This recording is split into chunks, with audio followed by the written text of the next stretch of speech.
உங்க மேல ரொம்ப பிரியமைத்து இன்றைக்கும் உங்களோடு பேசி கொண்டிருக்கிறார். இந்த காலையில் உங்களோடு பேசினார்ல, நீங்க காத்திருந்து ஜெபிக்கும் போது ஜெபிக்கலையா? தானே ஜெபிக்க சொன்னல. காலையில் எழுந்தோன்னு முதலாவது ஆண்டவரோடு பேசுங்க, வசனத்தை வாசிங்கன்னு சொன்னல. அப்ப தினம் காலையில் எழுந்த உடனே முதல்ல தேவசுக்கு தான் அந்த முதல் மணி நேரத்தை நீங்க கொடுக்கணும். ஆண்டவரோடு தனித்திருந்து வசனத்தை வாசித்து தியானித்து ஜெபிச்சிட்டீங்கன்னா அந்த நாள் முழுவதும் அவருடைய கிருபை உங்களோடு கூட இருக்கும். இந்த வேதத்தை ஆராய்ந்து பார்த்தா அவன் செய்வதெல்லாம் வாய்க்கொன்னி முதலாம் சங்கீதத்தில் இருக்குல்ல. இந்த இடம் பார்த்தீங்கன்னா இதுக்கு வேதாகம ஆராய்ச்சி மையம், பைபிள் ரிசர்ச் சென்டர் இந்த இடத்துல வைத்திருக்கிறோம்.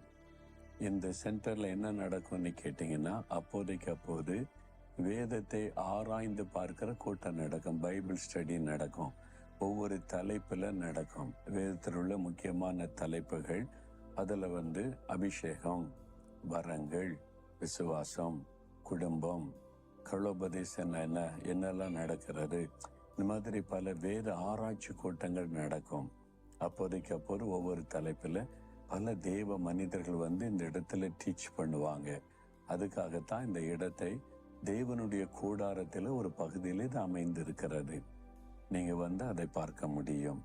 சரி, இன்றைக்கு ஆண்டவர் உங்களுக்கு ஒரு ஆசீர்வாதமான வார்த்தை வைத்திருக்கிறார்.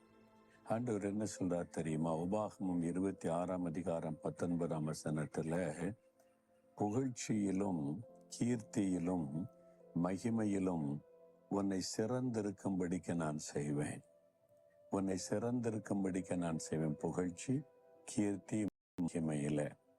நீங்க படிக்கிற இடத்துல ஃபர்ஸ்ட் மார்க் வாங்கினா எல்லாரும் புகழுவாங்கல்ல.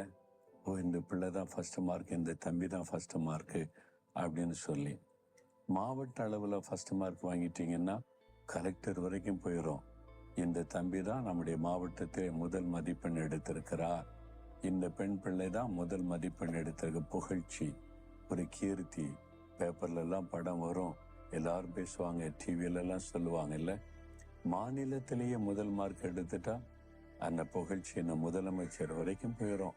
கூப்பிடுவாங்க, பாராட்டுவாங்க, கிஃப்ட் எல்லாம் கொடுப்பாங்க. அதை பார்க்கும்போது, ஓ, எனக்கும் இந்த மாதிரி ஒரு வாய்ப்பு கிடைச்ச எவ்வளவு நல்லா இருக்கும் அப்படின்னு நினைப்போம்ல. ஆண்டவர் அப்படிதான் உங்களை இருக்க விரும்புகிறார்.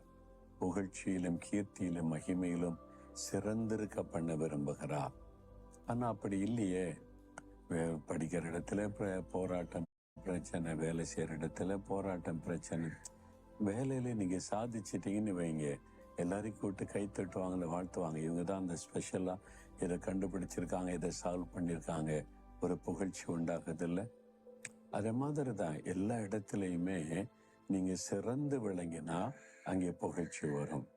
ஆண்டவர் சொல்ற, நான் உன்னை சிறந்திருக்க பண்ணுவேன், சிறப்பாக செய்ய நான் உனக்கு உதவி செய்வேன். நீ என்ன காரியம் செய்தாலும் அதுல ஒரு சிறப்பு இருக்கும்படி கர்த்தர் ஆசீர்வதிப்பாராம். நீங்க படிப்பினா படிப்புல சிறந்திருப்பீங்க, வேலை செய்றீங்கன்னா வேலையில சிறந்திருப்பீங்க. அங்க உள்ள நிர்வாகம் உங்களை பாராட்டும், இவங்க பெஸ்ட் அப்படின்னு சொல்லி. பிஸ்னஸ் செய்றீங்கன்னா பிஸ்னஸ்ல சிறந்திருக்க பண்ணுவார். அப்போ நீங்க என்ன பண்ணினாலும், ஒரு விவசாயம் பண்ணின்னு வைங்க, அது தேவன் சிறப்பா ஆசீர்வதித்து சிறந்திருக்க பண்ணுவார். அப்ப அதுதான் தேவனுடைய விருப்பம். உங்களை எல்லா விதத்திலும் புகழ்ச்சியிலும் கீர்த்தியிலும் மகிமையிலும் சிறந்திருக்க பண்ணணும். அப்படி ஆண்டவர் விரும்புகிறார். ஆமா, நீங்க அது விரும்பணும்ல. ஜஸ்ட் பாஸ் ஆன போது, எனக்கு ஏதோ படிக்கிறோம் அவ்வளவுதான், சொல்றாங்க படிக்கிறோம், மார்க் எடுக்கிறோம், ஏதோ வேலைக்கு போறோம் வர்றோம், அவ்வளவுதான். அதை பெஸ்டா செய்யணும், சிறந்திருக்கணும், அதுல சிறப்பா இருக்கணும் அப்படின்ற நினைப்பே நிறைய பேருக்கு இல்லை. அதனால உங்க பிரச்சனை. அப்ப நீங்க மனதுல அதை விரும்பணும். ஆண்டவரே, நீங்க வாக்கு கொடுத்திருக்கிறீங்க, என்னை சிறந்திருக்கிற பண்ணுவேன், புகழ்ச்சியா இருப்பேன்னு சொல்லி இருக்கிறீங்க, அந்த ஆசீர்வாதத்தை எனக்கு கொடுங்க. அப்ப நீங்க ஆண்டவரை மகிமைப்படுத்தலாம். எப்படிங்க உங்களுக்கு இந்த வெற்றி, எப்படிங்க இப்படி ஒரு சிறப்பு, எப்படிங்க உங்களுக்கு இந்த ஞானம்னா, இயேசு எனக்கு தந்திருக்கிறார், அவரை மகிமைப்படுத்தலாம்ல. அதுக்காகத்தான் ஆண்டவர் உங்களை சிறந்திருக்க பண்ண விரும்புகிறார். இப்ப விரும்புறீங்களா? அப்போ ஒப்பு கொடுக்குறீங்களா? ஆண்டவரை பார்த்து சொல்றீங்களா, ஆண்டவரே, புகழ்ச்சியிலும் கீர்த்தியிலும் மகிமையிலும் சிறந்திருக்க பண்ணுவேன் நீ வாக்கு கொடுத்திருக்கிறீங்க, நான் அதை விசுவாசிக்கிறேன். நான் இருக்கிற இடத்துல என்னை சிறந்திருக்க பண்ணுகிற தேவனுக்கு ஸ்தோத்திரம், அந்த சிறப்பை கட்டளையிடுகிற இயேசுவுக்கு ஸ்தோத்திரம், ஸ்தோத்திரம். இயேசுவின் நாமத்தில் ஆமேன் ஆமென்.